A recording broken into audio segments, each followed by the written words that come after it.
तो से पूछिन मोदी सारा काढ़ावा कैसे रे कैसे ना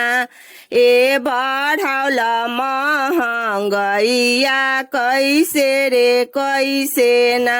हम तो से पूछिन मोदी सारा काढ़ावा कैसे रे कैसे ना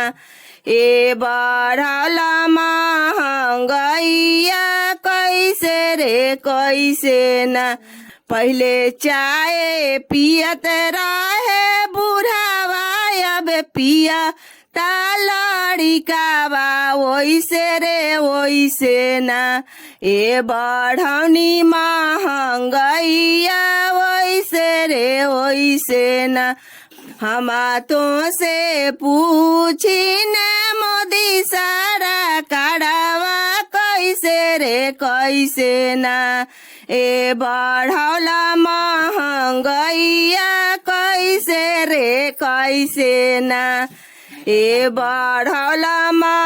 महंगैया कैसे रे कैसे ना पहले मोटरसाइकिल चढ़े लड़का अब चढ़ा तारी लड़की वैसे रे वैसे ना ए बढ़ौनी महंगैया वैसे रे वैसे ना हम तो से पूछिन मोदी सारा काढ़ावा कैसे रे कैसे ना ए बढ़ौल महंगैया कैसे रे कैसे ना पहले जींस पहनत रहे लड़का बड़े पहने लड़की वैसे रे वैसे ना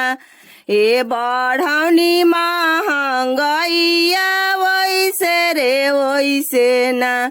ए बढ़ौनी महंगैया वैसे रे वैसे ना हम तो से पूछिन मोदी सारा काढ़ावा कैसे रे कैसे ना